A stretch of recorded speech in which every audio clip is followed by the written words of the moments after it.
للکارا جا سکتا ہے، لیکن ظاہر وزیر اعظم پاکستان کو انہوں نے اپنے خط میں بھی کہا کہ وہ پہلے بھی کوشش کرتی رہی ہیں، انہوں نے خطوط لکھے، پہلے بھی جواب نہیں ملا، اور اگر وہ مناظرہ نہیں کر سکتے تو سوال جواب کے ذریعے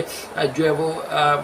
مناظرہ کر لیں، جس میں انہوں نے چیلنج کیا ہے۔ انہوں نے ایک تو وزیر اعظم پاکستان کا شکریہ بھی اس خط میں نے جو پڑھا اس میں ادا کیا ہے کہ ان کی وجہ سے انہیں آئین پاکستان کو پڑھنا پڑا، اچھی بات ہے، ویسے تو آپ کو سب پتہ ہے۔ تو پھر قاضی فیض صاحب بھی ہر چیز جانتے ہیں، قانون بھی، انصاف کے معاملات بھی، اور آرمی چیف کا بھی معاملہ جانتے ہیں، ان کے عہدوں، ان کے اختیارات، اور اس کے بعد پھر وزیر اعظم پاکستان کے عہدے پر بھی بٹھا دیا جائے تو شاید وہ سب معاملات جانتے ہیں، چیف جسٹس بھی بن سکتے ہیں، تو سارے معاملات کرتے ہیں۔ پھر اگر آپ نے بھی پڑھ لیا تو کوئی احسان شاید قوم پر نہیں کیا۔ بہرحال انہوں نے ایک بار پھر چیلنج کیا ہے۔ دوسرا جو بڑی اور اہم خبر ہے وہ یہ ہے کہ جو انگریز دور کا جو قانون بنایا گیا ہے پاکستان میں اب تک وہی نافذ العمل ہے، اور کوشش بھی شاید کی ہو مختلف سیاسی جماعتوں نے، لیکن وہ اپنے حد تک یا اپنے مفاد کے لیے کوئی نہ کوئی ترمیم کر دیتے ہیں، لیکن 74 سالہ تاریخ میں کبھی بھی ایسا نہیں ہوا کہ عام آدمی کو، عام شہری کو، عام سائل کو انصاف فراہم کرنے کے لیے کوئی اس کے لیے ترمیم جو ہے کی گئی ہو۔ اس بار وزیر اعظم پاکستان کی سربراہی میں جو وزارت قانون کی ٹیم ہے انہوں نے بہت بڑا اور تاریخی اقدام اٹھایا ہے۔ انہوں نے بیرسٹر ڈاکٹر فاروق نسیم صاحب نے فوجداری قوانین میں اصلاحات کے حوالے سے وزیر اعظم پاکستان کو خط لکھا، اور جو مجوزہ ترامیم ہے اس پر مشتمل جامع دستاویز کے ساتھ جو ہے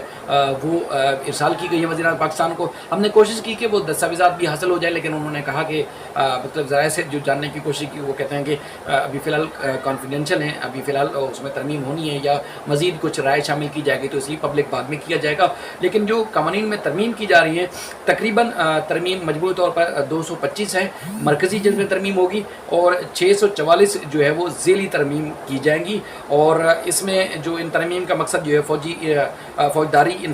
جو انصاف ہے اس کے نظام میں مکمل طور پر اصلاحات نافذ کرنا ہے۔ اور اس میں جو خاص طور پر جو ترمیم ہے ان قوانین میں code of criminal procedure, Pakistan penal code, قانون شہادت، اس کے بعد control of narcotics, railway act, Pakistan بنس رولز، اور اس کے علاوہ آگے اسلام آباد کیپٹل ٹیریٹری، اسلام آباد کرمنل پراسیکیوشن سروس، اور اس کے بعد اسلام آباد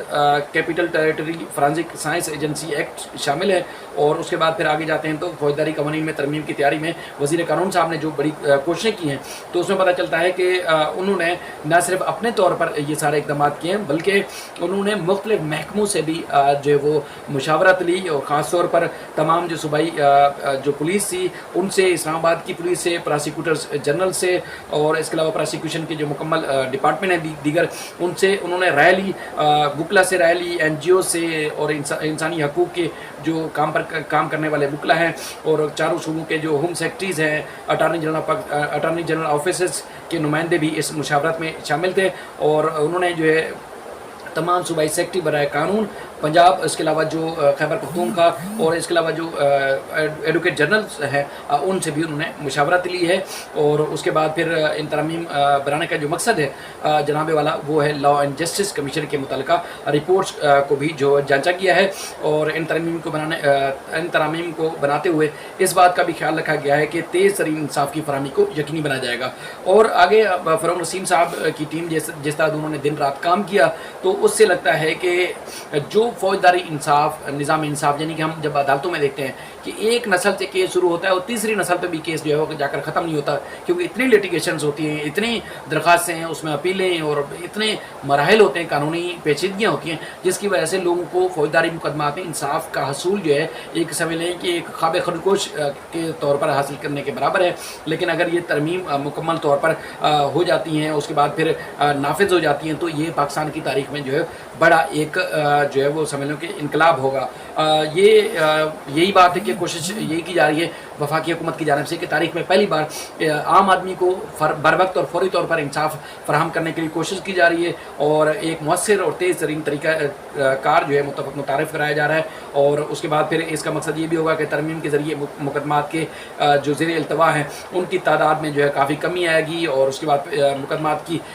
جو پیروی کرتے وقت بڑی حد تک جو ہے جو التوا کا شکار ہوتے ہیں اس میں بھی کمی آئے گی، اور جو پولیس شہریوں کے ساتھ زیادتی کرتی ہے وہ بھی ختم ہو جائے گی۔ اگر ترمیم ہو جاتی ہے تو پھر مقدمات کا جو ٹرائل ہے وہ شفاف ہوگا اور پایہ تکمیل تک جلد پہنچے گا، اور اس کے بعد پھر یہ بھی دیکھنے میں آتا ہے کہ شواہد اکٹھے کرتے وقت جو مزید بہتری ہوگی اس میں بھی مزید تیزی جو لائی جائے گی، اور جدید آلات کے استعمال کو انصاف فراہمی کے لیے بروئے کار لایا جا رہا ہے۔ اور اس کے بعد پھر یہ جیسے میں نے پہلے آپ سے عرض کیا کہ تقریباً 74 سال کے بعد آج جو ہے وہ پہلی بار اصلاحات پر جو ہے وہ کام کیا جا رہا ہے، اور اس کے بعد پھر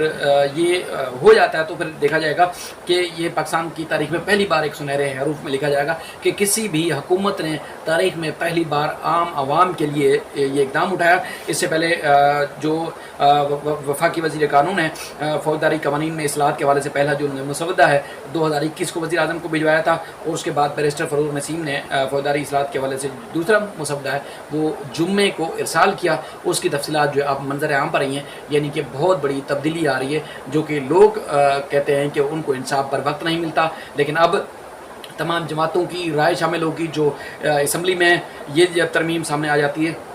تو جو زیر التوا لاکھوں کی تعداد میں ملک بھر میں مقدمات ہیں ان میں بھی مزید ان مقدمات کو جلد نہ صرف نمٹایا جائے گا، بلکہ جن شہریوں کے ساتھ جو ہے وہ ان کو انصاف کے حصول میں زیادتی ہوتی ہے، ان کو پریشانی کا سامنا کرنا پڑتا ہے، وہ بھی ان کو مزید بچا جا سکے گا، اور